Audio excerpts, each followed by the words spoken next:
19 मार्च से 23 मार्च तक प्रसिद्ध कथावाचक पंडित प्रदीप मिश्रा जी रेवाड़ी में श्री शिव महापुराण कथा का पाठ करेंगे। भाजपा नेता सुनील मूसेपुर रेवाड़ी में इस कार्यक्रम का आयोजन करा रहे हैं। सुनील मूसेपुर ने बताया कि रेवाड़ी के सेक्टर 18 स्थित हुड्डा ग्राउंड में करीबन 35 एकड़ जमीन पर पंडाल लगाया जाएगा। कथा से एक दिन पहले 18 मार्च को बाईपास स्थित टोयोटा शोरूम के पास से कलश यात्रा शुरू होकर पंडाल तक जाएगी। सुनील मूसेपुर ने कहा कि कलश यात्रा में शामिल होने और कथा में शामिल होने के लिए किसी भी तरह की कोई पर्ची नहीं काटी जा रही है। कलश यात्रा में शामिल होने के लिए खुद कलश लेकर वहां समय पर पहुंचना होगा। पंडाल में भी कोई वीआईपी कल्चर नहीं रहेगा। सभी के लिए पंडाल में जमीन पर गद्दे लगाकर बैठने की व्यवस्था की जाएगी। सुनील मूसेपुर ने कहा कि कथा स्थल पर भोजन की व्यवस्था भी की जाएगी।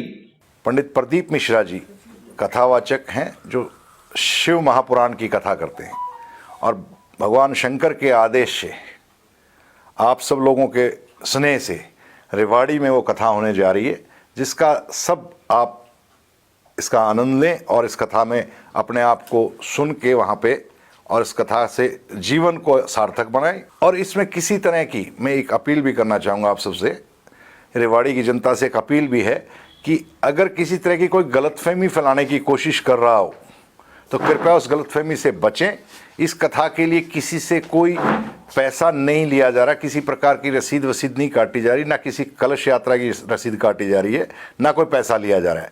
सब अपने मन से, जिन्होंने कलश यात्रा में भाग लेना है, सब अपने मन से अपने घर से कलश और अपने वस्त्र, पीला वस्त्र या लाल वस्त्र पहन के 18 तारीख को सुबह 10 बजे टोयोटा शोरूम सेक्टर 3 बाईपास पे यहाँ से कलश यात्रा शुरू होगी और पंडाल तक कलश यात्रा जाएगी।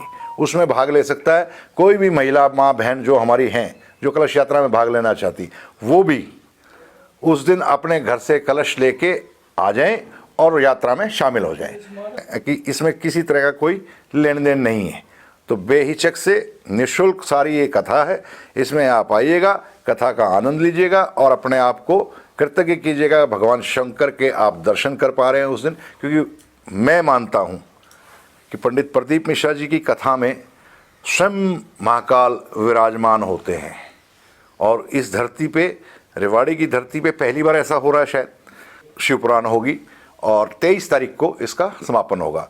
5 दिन भंडारा चलेगा, भोजन की व्यवस्था होगी, अलग से व्यवस्था होगी। और रेवाड़ी की जनता से मेरी ये भी अपील है, अगर कोई इसमें श्रमदान देना चाहे, अपना तन से मन से सेवा करना चाहे, वो सादर आमंत्रित है, आके अपने काम को संभाले। ये सब आपका काम है।